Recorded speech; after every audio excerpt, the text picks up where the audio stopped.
Hello दोस्तों, नमः शिवाय। दोस्तों, अनंत चतुर्दशी का व्रत आने वाला है। इस व्रत की महत्ता बहुत ज्यादा है। ऐसा कहा जाता है कि भादो महीने की शुक्ल पक्ष की चतुर्दशी तिथि को अनंत चतुर्दशी का व्रत रखा जाता है। भगवान विष्णु का एक नाम अनंत है, इसलिए इस व्रत में भगवान विष्णु की ही पूजा की जाती है। मानता है कि जो बेकर 50 मिनट से दोपहर 12:21 तक, लेकिन दोपहर का जो मुहूर्त है वो सर्वश्रेष्ठ है, 12:21 से 1:52 तक। इसके बाद भी है दोपहर 3:22 से 4:53 तक, यानी पूरा दिन ही है लगभग।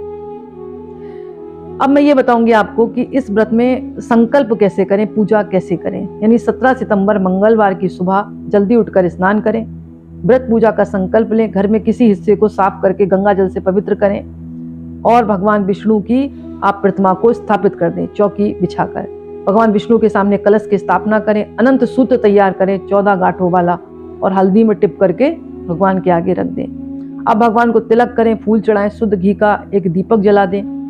5 बत्तियों का दीपक भी आप जला सकते हैं सामने।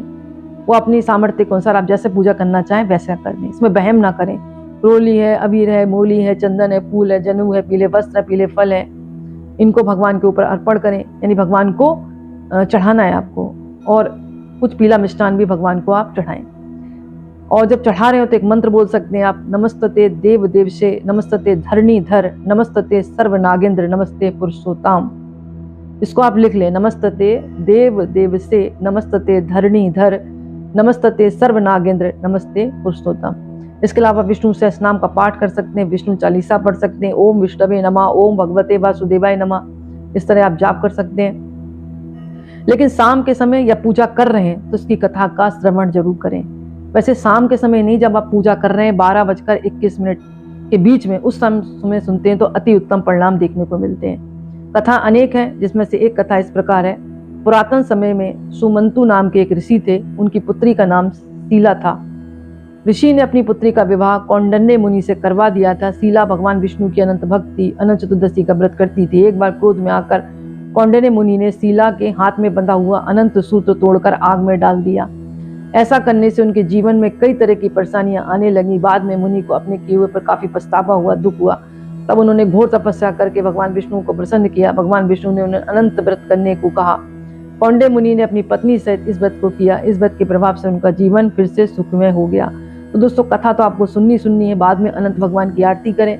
अगर आपको अनंत भगवान के नाम से कोई आरती नहीं आती तो मैंने आपको बताया भगवान विष्णु का ही स्वरूप है, तो भगवान विष्णु की आप आरती कर लें। और आपको भगवान के जो भी, जैसे इसी नाम जो है श्री सूक्तम का भी पाठ कर सकते हैं, कनक धारा स्रोत का भी पाठ कर सकते हैं, क्योंकि भगवान विष्णु की पत्नी लक्ष्मी है, तो उनको भी आप याद करेंगे तो भगवान विष्णु जरूर आपको आशीर्वाद देंगे। और जो 14 गांठों वाला धागा है, इसको आप भगवान के नामों का स्मरण करते हुए पुरुष वर्ग दाहिनी कलाई में बांधेगा, और जो महिला है वो बाई कलाई में धारण कर सकती है। इसके साथ साथ आप गले में भी धारण कर सकते हैं। इस व्रत का विधान यह है कि एक बार शुरू करने के बाद 14 वर्ष तक रखा जाता है, लेकिन इस धागे को आप वैसे तो 1 साल तक पहने रहें। अगर आपको लगता है कि धागा टूट सकता है तो कम से कम 14 दिन तो इस धागे को सुरक्षित रखकर आप पहने।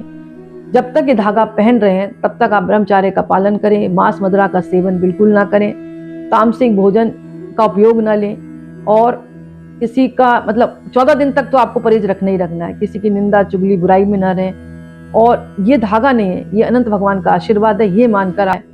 तो विसर्जन के पहले जब आप पूजा कर रहे हैं श्री गणेश भगवान की, तो उस दिन जो है शहद का भोग लगाएं। वो शहद अपने बच्चे को खाने के लिए दें, आप खुद भी पी सकते हैं। आपकी वाणी अच्छी होगी, प्रभावशाली होगी। और गणपति बाबा की जो पूजा कर रहे हैं उसमें सिंदूर का आप लेपन करते हैं, उस सिंदूर को अपने माथे पे लगाएं, बच्चे के माथे में लगाएं, इससे एकाग्रता आती है। तो दोस्तों, ये कुछ उपाय हैं आप कर सकते हैं। और कथा का श्रवण आपको जरूर करना है। कोई भी मंत्र का जाप करें आपको अनंत गुना फल की प्राप्ति होगी। और अंत में जो है आप क्षमा याचना मांगे। तो दोस्तों, आज का वीडियो मैं ही समाप्त करती हूँ। कमेंट्स में नमः शिवाय जरूर लिखें। बहुत बहुत धन्यवाद।